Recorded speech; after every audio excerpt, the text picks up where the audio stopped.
Over the last few months, I've been building out a master spreadsheet with details on nearly 70 different covered call ETFs, and you can actually download this spreadsheet for free at the link in the description. And in the last few days, I actually added an entirely new covered call ETF to this spreadsheet. The ETF is QUSA from Vista Shares. It's the Vista Shares Target 15 USA Quality Income ETF. Now, this is actually not the first covered call ETF this fund has launched in the last few months. Just a couple of months ago, they launched OMAH, which is the Vista Shares Target 15 Berkshire Select Income ETF. Essentially, this is a covered call ETF with a target 15% yield that tracks the holdings of Warren Buffett's Berkshire Hathaway. And apparently this strategy is pretty popular because in a short amount of time, their assets under management has grown to around 134 million. So investors seem to like this strategy. So in just the last few days, they launched a new ETF focused on having quality holdings. And I've been seeing quite a few articles in the last few days from different websites talking about this fund. And what Business Wire pointed out is that QUSA is the first ETF to combine factor investing with an income-producing options overlay, providing investors and advisors with a powerful tool to help build both their equity and income portfolios. Now, what exactly is factor investing? This essentially means that it selects stocks with specific characteristics like quality in this instance. So in this video, we're going to be taking a deep dive into QUSA, the Vista Shares Target 15 USA Quality Income ETF. We're going to be taking a deep dive into the fund's holdings, how the fund operates, and how it generates income, and also looking at other key insights. And because this is a sponsored video, I'm not really looking to talk positively or negatively about the fund, but to simply give you the facts. So let's go ahead and dive in. Now, anytime we're analyzing a new fund, the easiest way to start to understand the fund's goals is to simply look at their fact sheet, which is typically posted on their website. And here we can see the fund description. They seek to generate high monthly income targeting a 15% annual yield by combining a portfolio of high-quality U.S. equities with an actively managed options overlay. They then list 3 reasons to consider this fund. Number 1 is high monthly income generation. Obviously, if they have a 15% target annual yield, that would be one of the primary reasons to invest in the fund. Number 2, they have core equity exposure. They provide exposure to a portfolio of U.S. equity securities with strong quality characteristics. And then number 3 is professional options management. Now, when I read these 3 key reasons to invest, there's one question that sticks out in my mind. This fund provides exposure to what they call companies with strong quality characteristics, but that's kind of vague. What exactly do they mean? Well, they discuss this more in depth on the company's prospectus. A fund's prospectus is the most important document to analyze. So if we start to scroll down, we can see right here, they go more in depth into their principal investment strategies. And what we can learn is when they talk about quality holdings, they're talking about 3 different key items: high return on equity, which is ROE, low debt to equity ratios, and low earnings variability. High return on equity generally reflects efficient management and strong profitability relative to shareholders' equity. The low debt to equity ratios will typically indicate prudent use of leverage and financial stability. And then low earnings variability, I think this is an important one, but this is generally associated with companies with consistent and predictable earnings over time. For example, if we go ahead and jump over to my stock screener, let's look at what I would think is a quality company, Microsoft. We'll plug in MSFT.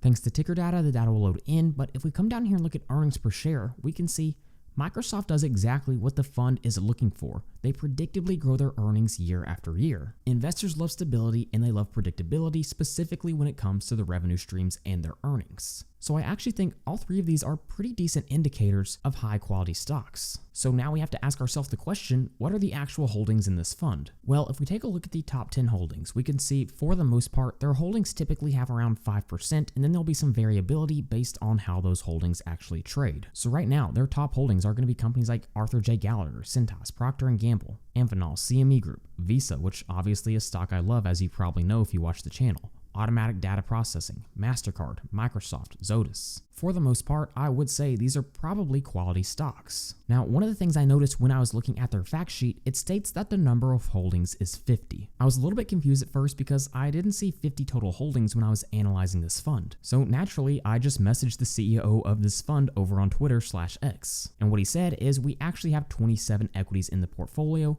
The website and fact sheet says 50 or 51, but that also includes the options with equities. Also keep in mind the fund's portfolio allocations are adjusted quarterly to reflect updated data and evolving market conditions. So now we have a better understanding of the equity holdings of the fund, but what about the option strategies? This is one of the most important aspects of the fund. Well, the fund earns income by collecting premiums from selling or writing options. The advisor employs different option strategies based on its market outlook. So remember, it's an actively managed fund, so they can use different option strategies. The specific option strategies the fund employs may alter its overall risk and return profile, affecting volatility, income, potential for capital appreciation, and the preservation of capital.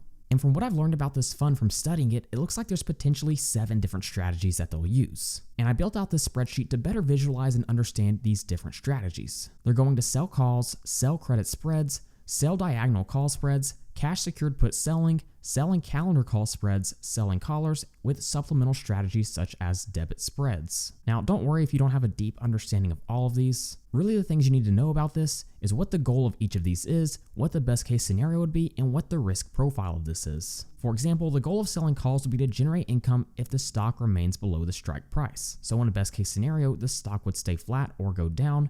Now, the risk here is that the stock rises above the strike price, which means you are going to miss some of the upside. Now, I'd encourage you to pause the video and look at each of these, but what you'll really notice is a lot of this is simply risk mitigation. So for example, if we look at selling callers, we can see the goal is to protect against large moves and limit losses. So in a way, yes, these are used to generate income, but they also are hedges against each other. So really the fund managers use their discretion to decide exactly which to use. Now, we want to make sure we have a complete understanding of the fund, so what are the risks? Well, the main risk we have to watch out for, like all high-yield covered call ETFs in general, is something I was talking about on Twitter just the other day. If the fund sets a high distribution rate but fails to generate matching returns, it may be forced to dip into its net asset value, which is NAV, to maintain payouts. Now, the problem with this is this could cause a long-term amortization of net asset value that reduces the amount of assets that can be used to generate income, which creates a negative spiral. So in general, we want to look for covered call ETFs that can grow their net asset value over time. So obviously this is a new fund, but if you add it to your watch list, I'd encourage you to watch for what happens to the net asset value. Now, if we look at the fund's distribution calendar, we can see their first declaration date will be on May 23rd with an ex-dividend date of May 27th. And it looks like for the most part, they're going to be paying out at the end of every single month through 2025. Again, the goal is to achieve a 15% annual yield. Now again, anytime we talk about distributions or dividends, it's important we also understand the tax consequences. And they do discuss this in the fund's prospectus. Fund distributions are generally taxable as ordinary income, qualified dividend income, or capital gains, or a combination, which I think will often be the case, unless an investment is an individual retirement account or a tax-advantaged account.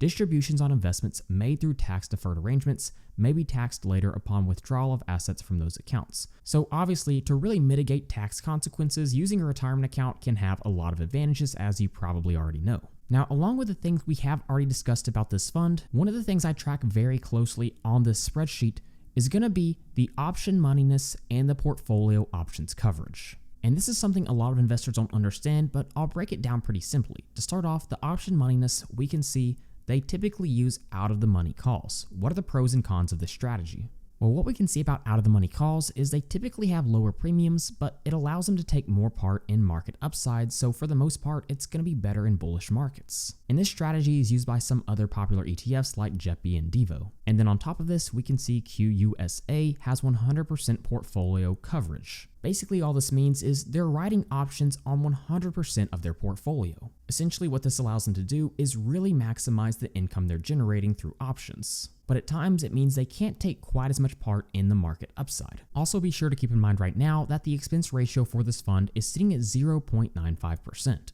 So who exactly is this fund for? Well, it's pretty clear the main goal is to maximize their options premium so they can make large dividend payments. So if you're someone looking for aggressive high-yield investments, this would be one to add to your watch list. Just make sure you understand the pros and cons of these types of funds. It's clear that the other fund launched by Vista Shares, OMAH, is already pretty popular, like I mentioned, with over 134 million in assets under management in just a couple of months. So it'll be really interesting to see what happens over the next few months with QUSA. For me personally, I tend to favor QUSA just a little bit more due to the nature of their holdings. And again, like always, if you'd like to download this free spreadsheet with details on nearly 70 different covered call ETFs, then you can do so at the link in the description for free. So with all that being said, thank you guys so much for watching, and please don't forget to like and subscribe to the channel.